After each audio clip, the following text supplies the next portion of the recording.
ഒന്നാം വായന സാമുവേലിൻ്റെ ഒന്നാം പുസ്തകത്തിൽ നിന്ന്. ആ കാലത്ത് 3 വയസ്സുള്ള ഒരു കാളക്കുട്ടി, ഒരു എഫാ മാവ്, ഒരു കുടം വീഞ്ഞ് എന്നിവയോടുകൂടെ അന്ന സാമുവേലിനെ ശീലോയിൽ കർത്താവിൻ്റെ ആലയത്തിലേക്ക് കൊണ്ടുവന്നു. സാമുവേൽ അപ്പോൾ ബാലനായിരുന്നു. അവർ കാളക്കുട്ടിയെ സമർപ്പിച്ചു, ബലിയർപ്പിച്ചു. അനന്തരം ശിശുവിനെ ഏലിയായുടെ അടുക്കൽ കൊണ്ടുവന്നു.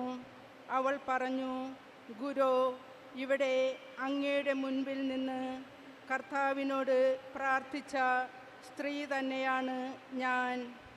ഈ കുഞ്ഞിനു വേണ്ടിയാണ് ഞാൻ പ്രാർത്ഥിച്ചത്. എൻ്റെ പ്രാർത്ഥന കർത്താവ് കേട്ടു. ആകയാൽ ഞാൻ അവനെ കർത്താവിന് സമർപ്പിച്ചിരിക്കുന്നു.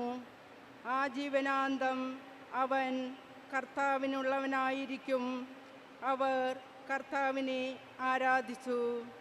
കർത്താവിൻ്റെ വചനം. ദൈവത്തിനു നന്ദി.